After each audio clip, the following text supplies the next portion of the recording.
কঠিন বিপদে ডক্টর ইউনূস সরকার যে কোনো সময় যুদ্ধের ঘোষণা দিতে পারে বাংলাদেশের সাথে ভারত। এদিকে রীতিমতো বাংলাদেশের সাথে যুদ্ধে নামার ঘোষণা দিল ভারত, তবে বসে নেই বাংলাদেশ। এদিকে ভারতকে কঠোর হুঁশিয়ারি দিয়েছে আইন উপদেষ্টা ডক্টর আসিফ নজরুল। বাংলাদেশের রাজনীতি কোন পথে এগোচ্ছে? ডক্টর মোহাম্মদ ইউনূস কতদিন থাকবেন বা তিনি কবে চলে যাবেন? ডক্টর মোহাম্মদ ইউনূস স্যার একেবারে ইন্ডিয়ার জায়গা মতো মারছে ভাই। তাই তো বলি যে হঠাৎ করে ইন্ডিয়া পাগলামি শুরু করলে কেন? হঠাৎ করে কি এমন হয়ে গেল যে পাগলামি শুরু করলো? আসসালামু আলাইকুম সম্মানিত দর্শক, আজকের এই ভিডিওটি অত্যন্ত গুরুত্বপূর্ণ। বর্তমানে আমাদের দেশের পরিস্থিতি কেমন আপনারা সকলেই জানেন। দর্শক শ্রোতা, ভারত বাংলাদেশের মধ্যে যে কোনো সময় সংঘাতে যেতে পারে, যে কোনো সময় যুদ্ধ হতে পারে। দর্শক শ্রোতা, আজকের এই ভিডিওটি আপনারা সম্পূর্ণ দেখবেন। ভারত পিছপা হচ্ছে এবং ডক্টর ইউনূস তাদেরকে কঠিন হুমকি দিচ্ছেন। দর্শক শ্রোতা, আজকের এই ভিডিওতে কঠিন চাঞ্চল্যকর তথ্য রয়েছে। আপনাদের অনুরোধ করতেছি ভিডিওটি সম্পূর্ণ দেখার জন্য। তো বেশি কথা না বাড়িয়ে আমরা ভিডিও ক্লিপে চলে যাই। আপনারা মনোযোগ সহকারে ভিডিওটি দেখতে থাকুন। ডক্টর মোহাম্মদ ইউনূস স্যার একেবারে ইন্ডিয়ার জায়গা মতো মারছে ভাই। তাই তো বলি যে হঠাৎ করে ইন্ডিয়া পাগলামি শুরু করলে কেন?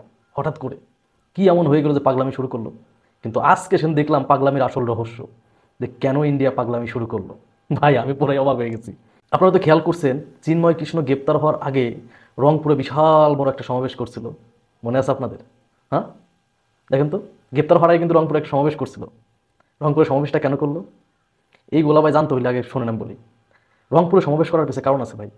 বাংলাদেশে ব্রিটিশরা 1931 সালে একটা বিমান ঘাঁটি করছিল। সেটা হচ্ছে এশিয়া মহাদেশের দ্বিতীয় বৃহত্তম বিমান ঘাঁটি। সেটা বাংলাদেশের ভিতরে লালমনিরহাটে।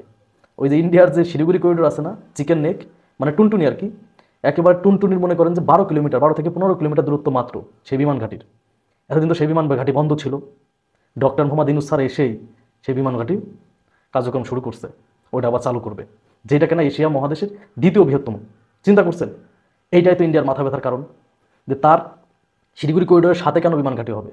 তারা একেবারে 12 থেকে 15 কিলোমিটার, তাহলে একদম কাছে না? চিন্তা করছেন? ডক্টর মোহাম্মদ ইউনূস স্যার জানে কোথায় কি দিতে হবে। ডক্টর মোহাম্মদ ইউনূস স্যার এক জায়গা মতো মারছে। কারণ ডক্টর মোহাম্মদ ইউনূস স্যার জানে যে যদি বাংলাদেশের ক্ষমতায় টিকে থাকতে হয় তাহলে ইন্ডিয়ার জায়গা মতোই মারতে হবে, একেবারে জায়গা মতোই মারছে। এই জন্য দেখেন সংখ্যালঘুদের দিয়ে তারা রংপুর আলাদা চায় ওই যেটার জন্য, আর চট্টগ্রাম আলাদা চায় চট্টগ্রাম বন্দরের জন্য। মামাবাড়ি আবদার পাইছো? হ্যাঁ, ডক্টর মোহাম্মদ ইউনূসও মানে সেও ইন্টারন্যাশনাল খেলোয়াড়, বুঝেন নাই? সে তার মদিনা। পৃথিবীর বড় বড় রাজনীতিবিদ ব্যবসায়ীর কোনো প্রবলেম হইলে তার কাছ থেকে পরামর্শ নেয়, আর সেই প্রবলেমগুলো সলভ করতে পারবে না। ক্ষমতায় আসছে 4 মাস হয় না, সে শপথ গ্রহণ করছে। চিন্তা করেন এর মাঝখান থেকে ইন্ডিয়ারে কিভাবে দুর্বল করা যাবে সেই প্ল্যান সে ঠিকই বের করে ফেলাইছে। আমার ভূখণ্ডে আমি বিমান ঘাঁটি করবো না করবো সেটা আমার ব্যাপার। আমার ভূখণ্ডে বা এত বড় বিমান ঘাঁটি আমি ফেলে রাখবো কেন? ডক্টর মোহাম্মদ ইউনূস তো ঠিক কাজই করতেছে। এটা আমার ভূখণ্ড, আমার ভূখণ্ডে আমি বিমান ঘাঁটি করবো, এটা আমার জন্য ভালো, আমার একটা নিরাপত্তা, ঠিক না? এটা কৌশল। যদি আমি এটা করে রাখি এখানে, তাহলে ইন্ডিয়া বাংলাদেশের সাথে আঙ্গুল ঝোলায় কথা বলতে পারবে না, কারণ টুনটুনিতে আঘাত করে দেবো। মাত্র 12 থেকে 15 কিলোমিটার দূরেই চিকেন নেক। মেন প্রবলেমই হয়েছে এটা। আজকে বুঝতে পারছি যে ইন্ডিয়া কেন পাগল হয়ে গেছে, একমাত্র এই জন্যই যে বিমান ঘাঁটি কেন চালু করবে। অলরেডি কার্যক্রম শুরু হয়েছে, অতি দ্রুতই চালু হবে এই লালমনিরহাটের বিমান ঘাঁটি। এটাই হচ্ছে ইন্ডিয়ার মাথা ব্যথার কারণ ভাই, সব থেকে বড় মাথা ব্যথার কারণ। এই জন্য মোদির ঘুম হারাম হয়ে গেছে, পুরো ইন্ডিয়ার ঘুম হারাম হয়ে গেছে। তো কি করবে? বাংলাদেশে বিশৃঙ্খলা সৃষ্টি করো, সংখ্যালঘু দিয়ে রংপুর আর চট্টগ্রাম আলাদা করো। মোদি মামা বাড়িতে আবদার পাইছে, এই দেশটা তোমার বাপের, আমরা হিন্দুস্তান করে দেবো। কে সংখ্যালঘু নির্যাতিত বাংলাদেশে? বাংলাদেশে কোনো সংখ্যালঘু নির্যাতিত না, এটা আমার ভাই। ডক্টর মোহাম্মদ ইউনূস ইন্টারন্যাশনাল খেলোয়াড়। দর্শক, বাংলাদেশের রাজনীতি কোন পথে এগোচ্ছে? ডক্টর মোহাম্মদ ইউনূস কতদিন থাকবেন বা তিনি কবে চলে যাবেন? তিনি কি 3 বছর থাকবেন, নাকি 3 মাসের মধ্যেই তাকে যেতে হবে, নাকি 7-8 বছর তিনি থাকবেন, ইত্যাদি। সরকারকে চালাচ্ছেন ইউনূস সাহেব, সমন্বয়ক, নাকি সেনাবাহিনী? আবার একথাও বলা হচ্ছে যে এখানে ডিফ্যাক্টো প্রধান উপদেষ্টা কে? মোহাম্মদ ইউনূস, ডক্টর আসিফ নজরুল, নাকি মাহফুজ? আলোচনা হচ্ছে দেশে এবং দেশের বাইরে, এবং একই সঙ্গে কানাঘুষা চলছে, নানা রকম কানাঘুষা। কেউ কেউ তো সামরিক শাসনের কথা বলছে, কেউ বলছে শেখ হাসিনা এই এলো বুঝি, আবার ভারতের মাতব্বরি। এসব যেমন আলোচনা হচ্ছে, তার সঙ্গে সঙ্গে আলোচনা হচ্ছে যে এই মুহূর্তে রাজনীতির অঙ্গনে কারা শক্তিশালী, বিএনপি, জামাত, নাকি সমন্বয়ক? তারপর আলোচনা হচ্ছে যে সংস্কারগুলো করা হচ্ছে, আসলে এগুলো কি দরকার আছে, বা আদৌ এগুলোর কোনো প্রয়োজন আছে কিনা, বা এই যে একটা দীর্ঘমেয়াদী একটা চক্রের মধ্যে যে সরকার জড়িয়ে পড়ছে সংস্কারের নামে, এটি সামাল দেওয়া যাবে তো? তারপর আমাদের দৈনন্দিন সমস্যাগুলো কি?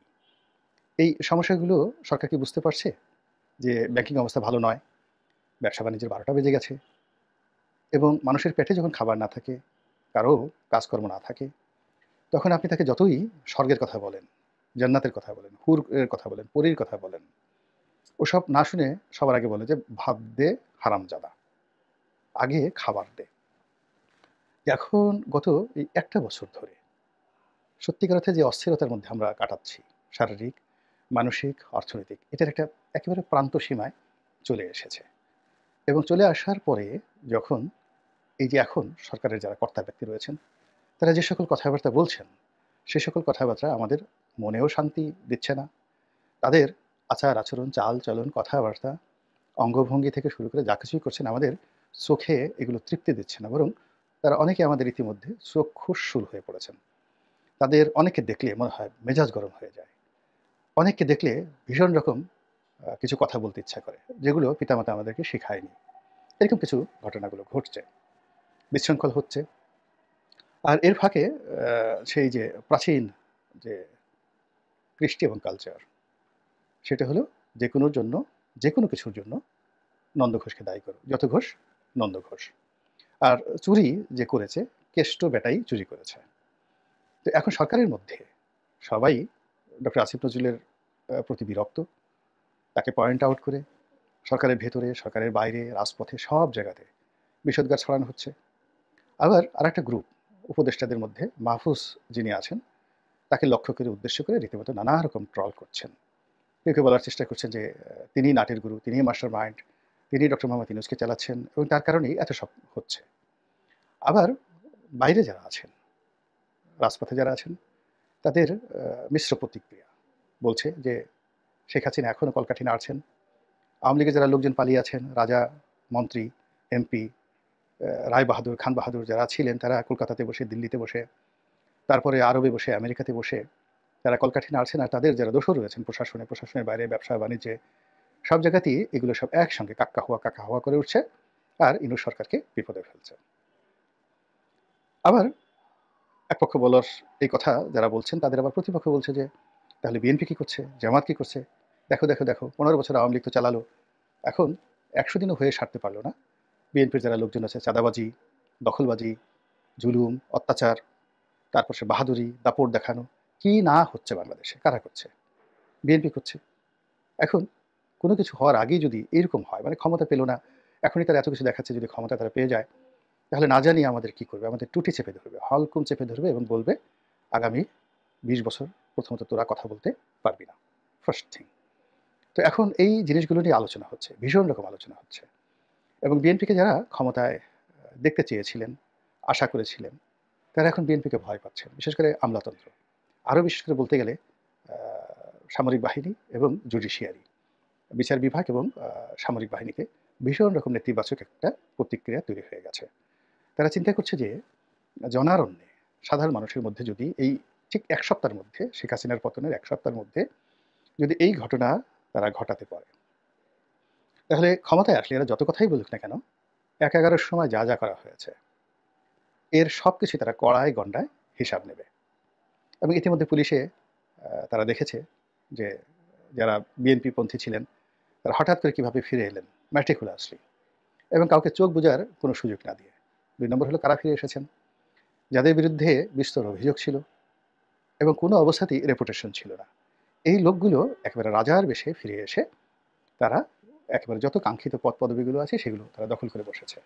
সিভিল সার্ভিসেও তদ্রুপ। এখানে সিভিল সার্ভিসে তুলনামূলকভাবে ঠিক অনেক খারাপ মানুষ, পুলিশের যে সকল খারাপ মানুষ, ধরুন হারুনের মতো ডুপ্লিকেট কপি যারা বিএনপিতে ছিল, বিপ্লব এর মতো কার্বন কপি পুলিশে বিএনপিপন্থী যারা ছিলেন, তারপরে বেনজিরের মতো দুর্বৃত্ত যেভাবে বিএনপির মধ্যে ছিল, এখন সেই লোকগুলো, সেই বেনজিরের পর্যায়ে সেই যারা লোকগুলো আছে, তারা পুলিশ বাহিনী কীভাবে নিয়ন্ত্রণ করছে, এটা জনগণ কিন্তু কানাঘুষা করছে। এবং এখান থেকে যদি টাকা লেনদেন হয়ে থাকে বা নাও হয়ে থাকে, ডাজ নট ম্যাটার, কিন্তু আগে যেটা হতো বদনাম এভাবে ছড়ায়। গুলিস্তানে যখন বিএনপির শেষ জমানা 2001 থেকে 2006, তো গুলিস্তানে যারা সিগারেট বিক্রি করতো, পান বিড়ি বিক্রি করতো, সেখানেও বদনাম রটে গিয়েছিল যে এর একটা অংশ হাওয়া ভবনে চলে যায়।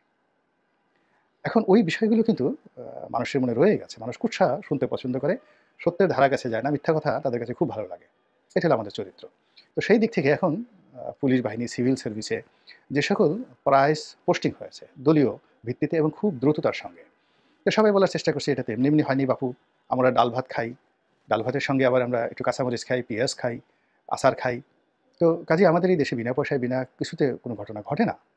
এখানে ধর্মপুত্র যুধিষ্ঠিরের আবির্ভাব এই বাঙ্গে হয়নি। এখানে সব কিছুর মধ্যেই আদার আসে, আদা লাগে, রসুন লাগে, পেঁয়াজ লাগে, কলা লাগে, কচু লাগে। তো কাজেই এই জিনিসের মধ্যে কলা কচু আছে। তো এই কলা কচুগুলো কোথায় গেল? আগে তো শেখ রেহানার নাম আসতো, আগে ববির নাম আসতো, পুতুলের নাম আসতো, জয়ের নাম আসতো, সালমান এফ রহমানের নাম আসতো, হাসিনার নাম আসতো, শেখ হেলালের নাম আসতো, কত শেখ। তো এখন এই নতুন শেখ কারা? নতুন পুতুল কারা? পুতুলের ডুপ্লিকেট কারা?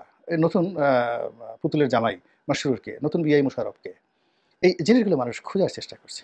আর এখানে সত্য থাকুক, মিথ্যা থাকুক, হাসা হোক, মিছা হোক, আমাদের আঞ্চলিক ভাষায় যা বলি, তারা বিরাট এক আরব্য রজনীর কাহিনী রচনা করে নিজেরা ফুসফাস করছে। আর যত বেশি ফুসফাস হচ্ছে বিএনপির জন্য তত বেশি সর্বনাশ হচ্ছে। এই গেল বিএনপির কথা। আর বিএনপির যারা সেন্ট্রাল নেতৃবৃন্দ রয়েছেন তারা এই দৃশ্যগুলো বুঝতে পেরেছেন, তারা তো অভিজ্ঞতা সম্পন্ন। এখন তারা গালে হাত দিয়ে ভাবছে হায় আল্লাহ এখন কী হবে। এভাবে যদি ডক্টর ইউনূস একটু চালাকি করেন, বছর দুয়েক টেনে নেন, তাহলে তো আমাদের ইজ্জত বলতে আর কিছু থাকবে না। আর এই আমরা যাদেরকে নিয়োগ দিয়েছি এরা 2 বছরের জন্য, 3 বছর পরে তারা অটোমেটিক রিটায়ার্ড করবে, বা আলটিমেটলি যদি আনস্টেবল একটা গভর্নমেন্ট আসে আর কোনো মাসে যদি ফুস করে টুস করে যদি কেউ ঢুকে পড়ে যায়, তাহলে তো সর্বনাশ, অনেকের ঘুম হারাম হয়ে গেছে। গেল বিএনপির কথা। জামাতের একই অবস্থা। জামাত সেনাবাহিনী আমলাতন্ত্রের একটা বিরাট সহযোগিতা পেয়েছে, ডক্টর ইউনূসের সহযোগিতা পেয়েছে, এখনও পাচ্ছে, কিন্তু কোনো অবস্থাতেই তারা একটা সুবিধা করে উঠতে পারছে না। এর কারণ হলো জামাত তো সবসময়ই একটা বৃহৎ শক্তির সঙ্গে সংযোগ রেখেছে, পলিটিক্যাল পাওয়ার। জিয়াউর রহমান সাহেব বলেন, এরশাদ সাহেব বলেন, আওয়ামী লীগ বলেন, বিএনপি বলেন, সবার সঙ্গে তাদের একটা দহরম মহরম সম্পর্ক ছিল। এবং এই যে প্রাইম ফ্যাক্টর, মানে বড় বড় যে রাজনৈতিক দলগুলো, সেই রাজনৈতিক দলগুলোকে তারা প্রাইম ফ্যাক্টর মনে করে তারা অক্সিলারি ফোর্স হিসাবে সবসময়টি নিজেদেরকে গুছিয়ে নেওয়ার চেষ্টা করেছে। কিন্তু কখনোই প্রাইম হিসাবে, অ্যাজ এ লিডার হিসেবে, অ্যাজ এ প্রধান রাজনৈতিক দল হিসেবে তারা কখনোই ওভাবে নিজেকে ভাবেনি। কিন্তু এখন এরকম একটা সুযোগ এসে গেছে যে প্রথম 30 দিন, মানে আগস্ট মাসের 5 তারিখ থেকে সেপ্টেম্বর মাসের 5 তারিখে সবাই তো ধরেই নিয়েছে জামাতি দেশ চালাবে, আমিরুল মোমিনিন হবেন। মানে জামাতের আমির মিস্টার শফিক, তিনি আমিরুল মোমিনিন, বাংলাদেশের আমিরদের মানে যাকে বলে মুসলমানদের আমির হবেন, খলিফাতুল মুসলিমিন হবেন। এবং তিনি খুলাফায়ে রাশিদিন যেভাবে চালিয়েছেন সেভাবে দেশ চালাবেন। ওভাবেই তার হাঁটা চলা, কথাবার্তা সব কিছুর মধ্যেই ওইরকম একটা খলিফা ভাব চলে এলো। এবং অন্যান্য ইসলামিক যে দলগুলো আছে তারা ওইভাবে তাকে সম্মান করলো, মর্যাদা দিল, ব্যবসায়ীরা তাকে ওইভাবে হেলিকপ্টার দিল। তারপরে যারা সুবিধাবাদী লোকজন আছে তারা সেভাবে তাকে তোয়াজ করলো, তসবির করলো। জামাতের অফিসগুলোতে লোকে লোকারণ্য হয়ে গেল। এবং শিবির করা, জামাত করা, এটা যে শত জন্মের একটা ভাগ্য, এই ভাগ্য বেশি দিন 1 মাস পরে আর রইল না। এখন নানা রকম ট্রল হচ্ছে, জামাত নিজেও বুঝছে যে শিক্ষা প্রতিষ্ঠানগুলোতে তারা যেভাবে প্রথমে 1 মাস আধিপত্য বজায় রেখেছিল, এখন ছাত্র দলের সঙ্গে তারা 1 মিনিট ফাইট করার মতো অবস্থা তাদের নেই। অথচ প্রথম দিকে তারা বলেছিল যে এটা কোনো ব্যাপারই নয়, ঢাকা বিশ্ববিদ্যালয় অন্যান্য জায়গা থেকে তারা ছাত্রদল, ছাত্রলীগ সবাইকে সম্মিলিতভাবে তাড়িয়ে দিতে পারে যদি প্রশাসন নিউট্রাল থাকে।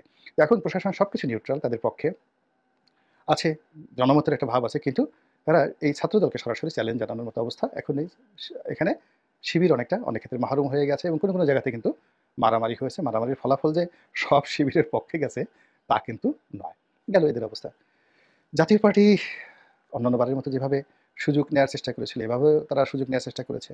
এবং এটা আমি মনে করি বাংলাদেশের মাটিতে সবচেয়ে সাস্টেনেবল যে দল, সবচেয়ে যাদের বিরূপ পরিস্থিতিতে টিকে থাকার অভিজ্ঞতা রয়েছে, সেটা হলো জাতীয় পার্টি।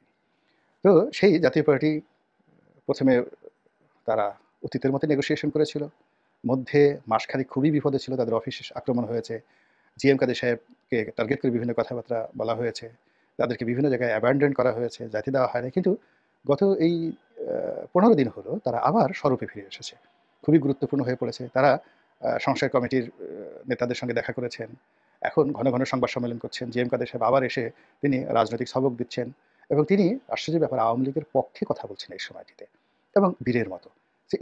সে যাকে বলা হয় অসাধারণ একটা রাজনৈতিক বিবর্তন। এবং অবাক করার ব্যাপার হলো যে জাতীয় পার্টির অফিস যখন ভাঙা হলো, এই যে মব জাস্টিস, এই মব জাস্টিসের বিরুদ্ধে প্রথম বাংলাদেশে যদি কেউ বুক ফুলিয়ে সাহস করে এদের বিরুদ্ধে কথা বলে থাকে, চ্যালেঞ্জ জানিয়ে থাকে, তিনি হলেন জিএম কাদের। এখানে কোনো সেক্রেটারি, কোনো আইজি, কোনো বিচারক যে কাজটি সাহস পাননি, সুপ্রিম কোর্টের বিচারপতিরা ভয়ে, মব জাস্টিসের ভয়ে তারা সে পদত্যাগ করে সেই যে পালিয়ে গেছেন, এখন আর কাউকে খুঁজে পাওয়া যাচ্ছে না। তো সেই একটা ভয়াবহ অবস্থা যেখানে অফিসটা পুরো জ্বালিয়ে সারকার করে দেওয়া হলো। তো তিনি সেখানে আবার ঘোষণা দিলেন যে আমরা কালকে অনুষ্ঠান করব, আমরা দাঁড়িয়ে থাকবো, তোমরা আমাদের মারতে আসো, দেখি আমাদের কত মারতে পারে। এবং তিনি টিকে গেলেন। আর একটা বিষয় হলো সুপ্পু সাহেব। আমি প্রথম থেকে বলছিলাম যে ইনি সাধারণ মানুষ নন, তিনি খুবই অসাধারণ মানুষ। তার অনেক যোগ্যতা আছে, তাকে আমরা যারা না বুঝে তাচ্ছিল্য করছি, আমরা সব এই বিপদে পড়বো। এবং এই বিবর্তনের মধ্যে চুপ্পু সাহেবও কিন্তু শুধু টিকেননি, এখন তিনি তার যে বঙ্গভবন, এটিকে ক্ষমতার মূল চাবিকাঠি এখন বঙ্গভবনে। এবং এটা তা অনেক কিছু অটোমেটিক্যালি স্বয়ংক্রিয়ভাবে তার কৌশলে হোক, তার ভাগ্যের কারণে হোক, কিংবা রাজনৈতিক পরিস্থিতির কারণে হোক, এটা এখন চলে গেছে চুপ্পু সাহেবের হাতে। তো এরই মধ্যে সবাই অজানা আশঙ্কা, কি হবে, কি ঘটে যাচ্ছে, আবার কি নতুন কিছু একটা হবে, আশ্চর্যজনক কিছু একটা হবে, এরকম কানাঘোষা হচ্ছে। এবং রাতে ঘুমাতে যায়, সকালবেলা উঠে এসে প্রথম ফেসবুক দেখে, ইউটিউব দেখে, পত্রপত্রিকাতে ধরনের খবরাখবর আসে না।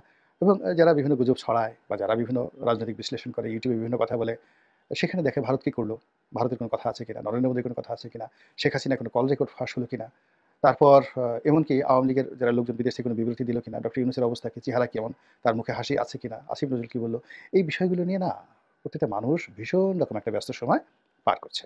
আর মনে মনে আশা করছে, মানে আমরা ওই আছে না যে লালনের সে বিখ্যাত গান, আমি অপার হয়ে বসে আছি তীরে লয়ে যাওয়া মায়, আমি পার হতে পারছি না। তো তদ্রূপ এটাকে যদি আপনি একটু স্যাটায়ার করেন যে আমি অপার হয়ে বসে আছি সর্বনাশের আশায়। এখন বেশিরভাগ মানুষ মূলত আর একটা সর্বনাশের আশায় তারা দিন যাপন করছে। এর কারণ হলো সর্বনাশের বিপরীতে যে শুভ ফল, শুভ কর্ম, শুভ দিন, এর কোনো লক্ষণ আকাশে নেই, বাতাসে নেই, সমাজে নেই, সংসারে নেই। এবং আমরা কাউকে বিশ্বাস করতে পারছি না, কারোর প্রতি আশ্বস্ত হতে পারছি না। এবং আমাদের যার যার জীবনের যে সমস্যাগুলো ছিল প্রান্তিক পর্যায়ে, যে যেখানে, এই সমস্যাগুলো যার যার পর্যায় থেকে আমরা কোনো অবস্থাতে সমাধান তো করতে পারছি না, উল্টো গতকাল যে সমস্যা ছিল আজকে তার চেয়ে বেশি হয়েছে।